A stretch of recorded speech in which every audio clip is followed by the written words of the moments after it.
Kain tayo mga loves. Almusal natin. Masayin tayo. May dalaw tayo ito nilaga. Ito yung ulam natin yung toast kanin. Ito sasagin ko po tayo na ganito. Thank you. Salamat sa nagbigay nito na si Jane. Thank you so much sa share your blessing. Yan, lagi mo talaga ako sinishare ng yung mga blessing na tatanggap sa akin. Okay, thank you so much. Ayan, kain na po tayo. Tapos lang dahil, sabagay nakainom na ako ng gamot para sa ngipin ko. Baka mamaya pag kumain ako nito, kasakit na naman siya. Pero, try natin.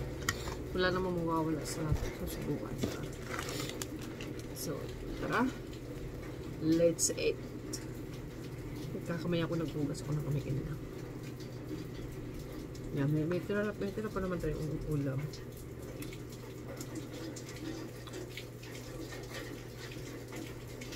Yan.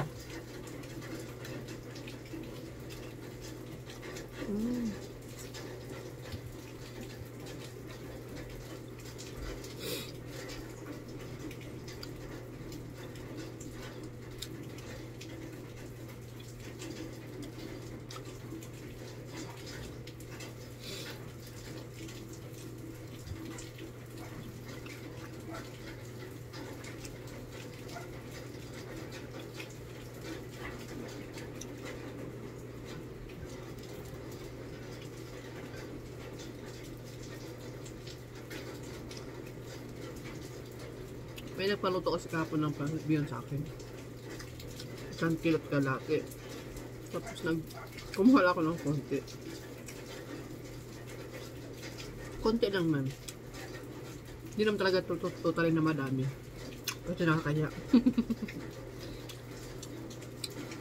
Pero sinabi ko naman yung sinatid ko, sabi ko, kinuhaan ko yan ng konti. Sabi niya, ba't konti lang sabi pang gano'n? Hindi ko okay na yun.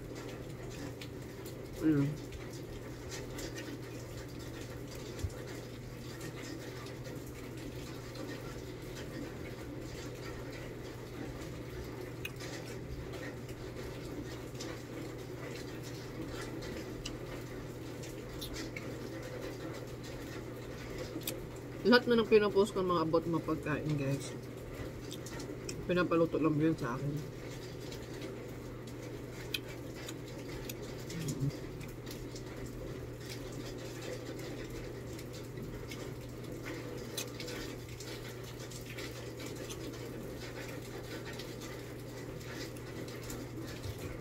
Kaya, pwedeng naman ako magluto.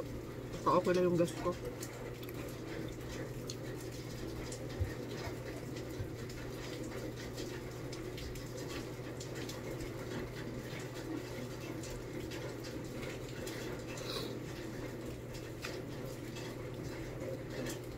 In-stock lang naman nila yun. Tapos, punta ako bili ng isang sliced bread, tapos isang cook na 2 liter.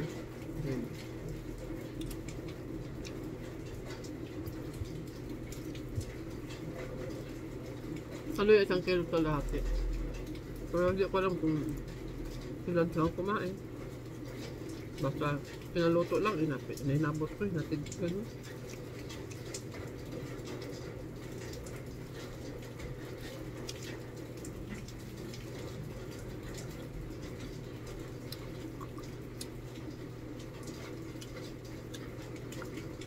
Kaya nagtira ako ng konti. Hindi ko nakain kahapon kasi nung pag ako nagluto kasi on the spot nakain ako. Hindi ako makakain eh.